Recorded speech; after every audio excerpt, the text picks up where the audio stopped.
Okay, so what we're looking at here is the Vice President, JD Vance, being interviewed by a European, talking about a lot of the issues that we're having between the United States and Israel, and I think he has an interesting take on it. So let's take a look. And what do you think about Europe? Europe has several problems if we look on the growth numbers of the European Union, Yeah. on the competitiveness, on the energy prices. How do you see Europe, and what could be the future for Europe under these circumstances? It's definitely a Yes, joke. it's very sad because there's so much. I talked about this in my speech last night a little bit. There's so much discussion in the European press. Do Vance and Trump and Rubio, do they hate Europe? Do they love Europe? The answer is we absolutely love Europe. It's an important trading partner, but most importantly, again, like I said. And I would argue that most Americans do. I mean, a lot of us, our ancestors come from there. And even Americans that have been here for generations, they still go, oh, I'm English or Scottish or Italian or French or so on. And we still have a familial bond to the place that our ancestors came from. Just because we don't like what their governments are doing doesn't mean we hate the people or that we don't have a shared attachment and love for the country that our ancestors came from. And that includes most Hispanics, considering I think it's like 40% of Hispanic genes are European, mainly Spanish and Portuguese. I mean, their ancestors come from there too. And in fact, I've seen Marco Rubio give a speech on how his ancestors came from Spain. So even Hispanics in the United States have an attachment to European countries. We love them, and we're just very upset because of the things that their government is doing is just a little bit crazy. It's an important, cultural cousin of the United States of America. The ideas that founded the United States of America were first birthed on the European continent. We're very mindful of that fact. And of course, we love the people, the culture, the everything about this place. But we do have some disagreements with the political leadership. In particular, why have the Europeans, while saying, by the way, that Russia is the biggest national security threat, why have the Europeans made themselves completely dependent on unreliable sources of energy? Like, if you think that Russia, an energy superpower, is the biggest threat, you should do everything in your power. Well, I can tell you why, because they're hypocrites. And also, it's the closest source of oil and gas for them. It probably works out as the cheapest. It's not that they don't want the oil and gas. Europe doesn't have oil and gas. They don't. Except for maybe the UK and in the North Sea has plenty for their country, but they refuse to get it out of the ocean. It boggles the mind. And now with this Iran war going on, they're screwed, and they're still not going, yeah, maybe we should tap into those resources. It's ridiculous.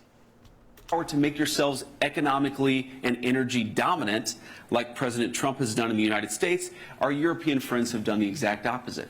If you look at the cost of electricity in the United Kingdom, which is way underinvested in their energy resources, UK families are paying 4 times, 5 times, 6 times what United States citizens are paying for electricity. Now, obviously, I care most about America's citizens. That's who I'm elected to represent. But isn't it a scandal that middle-class Brits, that people who are working hard and playing by the rules can't afford to heat their home, can't afford to transport themselves to work because their leadership has made energy so expensive? He's right. The leadership in the UK has made energy way more expensive than it needs to be. In fact, they could have really cheap energy again by going to the North Sea and exploiting those resources, but they refuse. They're stuck on this green energy policy that is just destroying their country. You make energy cheaper, everything else becomes cheaper. And therefore, their food is more expensive, their gas is more expensive, and it's impoverishing them. I mean, the average citizen in the UK is poorer than the poorest state, I think, is Mississippi. Per capita, they're poorer. They're not a rich country. I mean, there's a lot of very, very rich people, especially all the bankers, which I think is like a quarter of their economy or something. Some ridiculous amount is, well, the Bank of England and their subsidiaries in the Virgin Islands and the Caribbean. All those banks that kind of have dubious ties to cartels and rich people that want to hide their money from the government. Isn't it a scandal that when normal people on the European continent try to talk about what's going on in their governments, they try to criticize their governments, they try to exercise their rights of free speech, those governments then go to American social media companies and say, you must censor the citizens of your own country because we don't want to hear them. We don't. Yeah, it's ridiculous. To think that you can come to companies in the United States and go, you need to censor your own citizens where you have free speech because we don't want our citizens to hear naughty words and bad ideas. Like, it's ridiculous. And with how many people that they're thrown in jail for naughty words on Twitter is ridiculous. It's sad. It's worse than Russia by a long shot, especially in the UK. They're arresting all kinds of people, and it's sad. It's sad. Want to hear their free expression. We don't want to hear their free speech. There's just so much wrong with the political leadership, and I would particularly say the bureaucratic leadership in Brussels, right? People who aren't elected, who are not responsive to the democratic will, and I think have made the European continent less secure, less free, and less prosperous. See, that's a big problem. People in the European Union are appointed or assigned. They're not democratically voted in. And I think when most people hear the European Union, the Council of European nations that come together, as Americans, we think, oh, okay, so they voted in people to express their will within this European Council. And I think even some Europeans and people in the UK think the exact same thing because they're just not taught that, yeah, there's no repercussions for them voting the wrong way, voting towards things that the political elite feel should happen and not necessarily the people within the country.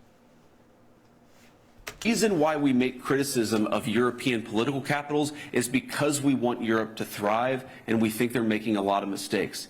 You know, I've had a lot of conversations with European friends, with European heads of state and government, and it's always funny. They always say, well, you know, the United States it defies economic logic. You guys just have way higher economic growth. You have way lower energy costs. They say this as if it was something that happened through accident, rather than through the policy choices of the President of the United States. It is not magical that the United States has lower energy costs than the United Kingdom. It's because we've made smart decisions and their leadership is not. They could change course, and we hope that they will. It's not magic. You know, yeah, cheap gas and oil makes most things a lot cheaper. But not just that is, well, we have a lot of people that invest into, you know, business startups here. For some reason, people in the United States are more willing to take chances. And maybe that has something to do with our ancestors coming here and taking the chance to settle a place that was extremely difficult, and the odds are they were going to die. Maybe it's just something in our genes that pushes us to put it out there, to risk everything. And the best part about America is people risk everything. They get slammed to the floor. What do? They get up and they try again. And for some reason, that's just not part of the culture in Europe anymore. It's more just bureaucracy. It really is. And it's more of, we don't want to take the chance. We're fine with what we have. And it's sad, and it does affect their countries and their citizens really badly.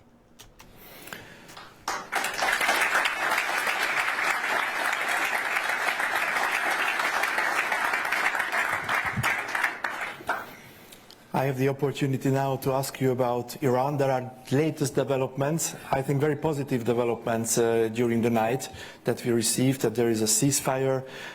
What can we do know more about the latest developments in the Middle East? Yes, that's why I was a little late this morning. I was up very late last night, and talking about that. Look, I do think there.